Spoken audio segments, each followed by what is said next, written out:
Board corporation ചെയർമാൻമാരെ പ്രഖ്യാപിക്കാത്തതിൽ കോൺഗ്രസിൽ അതൃപ്തി പുകയുകയാണ്. ഓണത്തിന് ശേഷമാണ് ഈ പ്രഖ്യാപനമുണ്ടാവാൻ സാധ്യത.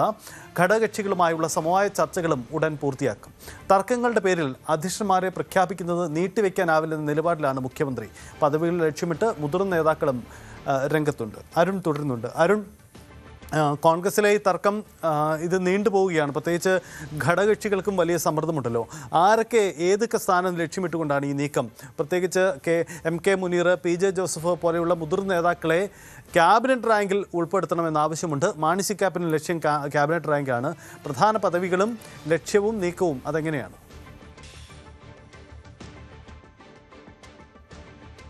എക്കാലത്തും കോൺഗ്രസ് മുന്നണി ഭരിക്കുമ്പോഴുള്ള വലിയ തലവേദനകളിലൊന്നാണ് ബോർഡ് കോർപ്പറേഷൻ വിഭജനം.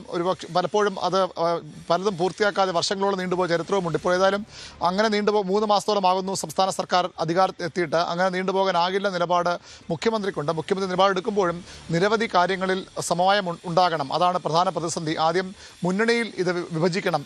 സാധാരണഗതിയിൽ ഏതെങ്കിലും ഘടകകക്ഷി ഭരിക്കുന്ന വകുപ്പിന് കീഴിലുള്ള സ്ഥാപനങ്ങൾ അതേ ഘടകകക്ഷികൾ നൽകുകയാണ് പതിവ്.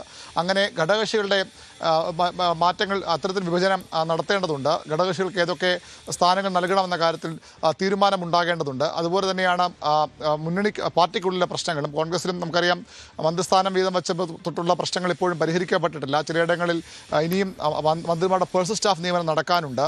ഈ നേരത്തെ ഭരണപരിഷ്കാര കമ്മീഷൻ അധ്യക്ഷ സ്ഥാനമാണ് നിരവധി ആളുകൾ നേരത്തെ VM സുധീരൻ അത് നൽകുമെന്നത് സൂചന ഉണ്ടായിരുന്നു. പക്ഷേ അദ്ദേഹം പൂർണ്ണമായും അത്തരം അവകാശവാദത്തിനോ അത്തരം താല്പര്യവുമില്ല, തൻ്റെ പേരിൽ നിന്ന് ഒഴിവാക്കണമെന്ന് അദ്ദേഹം നേരത്തെ നിലപാടെടുത്തു. ഘടകകക്ഷി നേതാക്കൾക്ക് പ്രധാനമായും M.K. മുനീർ ആ പദവി കണ്ണുവയ്ക്കുന്ന ആളാണ്. P.J. ജോസഫിന് വേണ്ടി കേരള കോൺഗ്രസും ആ പദവി ആവശ്യപ്പെടുന്നു. അങ്ങനെ മുന്നണിയിലെ പ്രധാനപ്പെട്ട നേതാക്കൾ തന്നെ അത്തരത്തിൽ ഈ ബോർഡ് കോർപ്പറേഷൻ്റെ പ്രധാനപ്പെട്ട പദവികൾക്ക് വേണ്ടി രംഗത്തുണ്ട്. അത് ആർക്ക് നൽകുമെന്ന കാര്യത്തിൽ തീരുമാനമായിട്ട് അതുകൊണ്ട് തന്നെയാണ് വൈകുന്നത്. UDF യോഗം ഒരു തവണ ചേർന്നെങ്കിലും വിശദമായ ചർച്ച പിന്നീടാകാമെന്നും പറഞ്ഞ് പിരിയുകയായിരുന്നു. ഏതായാലും ഇനിയും ദിവസങ്ങളെടുത്താൽ മാത്രമേ പൂർണ്ണമായും ഇത് വിഭജിക്കാൻ കഴിയുമെന്നത് വസ്തുതയാണ്. മുന്നണിക്കുള്ളിലെ തർക്കങ്ങൾ പരിഹരിക്കണം, മുന്നണിക്കുള്ളിൽ വിഭജിക്കണം, പിന്നീട് പാർട്ടിക്കുള്ളിലെ വീതം വെപ്പ് എങ്ങനെ വേണം, അത് ഗ്രൂപ്പ് അടിസ്ഥാനത്തിലാകും സ്വാഭാവികം ഉണ്ടാകേണ്ടത്. അത് ആർക്കൊക്കെ വേണം, മന്ത്രിമാരെ തീരുമാനിച്ചപ്പോഴൊക്കെ ആ ഒരു വലിയ തർക്കം മുഖ്യമന്ത്രിയുടെ നിലപാടിനപ്പുറത്തേക്ക് മന്ത്രിമാർ പലരും മന്ത്രിസഭയിലേക്ക് എത്തിയ സാഹചര്യമുണ്ട്. അതിവിടെ സാധ്യമല്ല നിലപാടുണ്ട്. ഓരോ ഘടകകക്ഷിക്കപ്പുറത്തേക്ക് ഓരോ പോഷക സംഘടനകൾക്കും ഈ സ്ഥാനമാനങ്ങൾ വിഭജിച്ച് കൊടുക്കേണ്ടതുണ്ട്. നേരത്തെ തന്നെ മന്ത്രിമാരുടെ പേഴ്സണൽ സ്റ്റാഫിൽ ഉൾപ്പെടാതെ കഴിയാതെ പോയ KSU യൂത്ത് കോൺഗ്രസ് ഭാരവാഹികളുണ്ട്. അവർക്ക് കൃത്യമായ ഒരു അക്കോമഡേഷൻ വേണം. അങ്ങനെ വലിയ പ്രശ്നങ്ങൾ കോൺഗ്രസ് നേതൃത്വത്തിൽ പ്രത്യേകിച്ച് മുഖ്യമന്ത്രിക്ക് മുന്നിലുണ്ട്. അതെങ്ങനെ പരിഹരിക്കുമെന്നാണ് അറിയേണ്ടത്. മുഖ്യമന്ത്രിക്ക് എത്രയും വേഗം പൂർത്തിയാക്കണമെന്നുമുണ്ട്. കാരണം മന്ത്രിസ്ഥാനം ലഭിക്കാത്ത ഘടകകക്ഷികളുണ്ട്. അവരെ എങ്ങനെ പരിഗണിക്കണം? സീറ്റ് കിട്ടാത്ത ഘടകകക്ഷി നേതാക്കളുണ്ട്.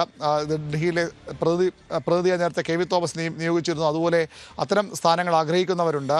ഫോർവേഡ് ബ്ലോക്ക് നേതാവ് ദേവരാജൻ അടക്കമുള്ളവർ അത്തരം പദവികൾ ലക്ഷ്യം വയ്ക്കുന്നവരാണ്. നോർക്ക വളരെ പ്രധാനപ്പെട്ട ഒരു ബോർഡ് കോർപ്പറേഷൻ പരിധിയിൽ വരുന്ന പ്രധാനപ്പെട്ട ഒരു സ്ഥാപനമാണ്. അവിടേക്ക് പല ആളുകൾ PV അൻവർ ഉൾപ്പെടെയുള്ള പേരുകൾ അതിൽ പറഞ്ഞു കേൾക്കുന്നുണ്ട്.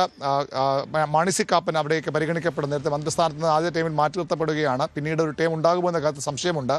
മാണി സി കാപ്പൻ അത് ആവശ്യപ്പെടുന്നുണ്ട്. അത് ഏറ്റെടുക്കുന്നതിനും മാണി സി കാപ്പന് ചില ആശങ്കകളുണ്ട്. ആ ബോർഡ് നോർക്ക വൈസ് ചെയർമാൻ സ്ഥാനം ഏറ്റെടുത്താൽ പിന്നീട് മന്ത്രിസ്ഥാനം കിട്ടാതെ പോകുമെന്ന ആശങ്ക അദ്ദേഹത്തിനുണ്ട്. അങ്ങനെ പല വിവിധ വിഷയങ്ങളാണ് ഈ ബോർഡ് കോർപ്പറേഷൻ വിഭജനവുമായി ബന്ധപ്പെട്ട് UDF-ലുള്ളത്.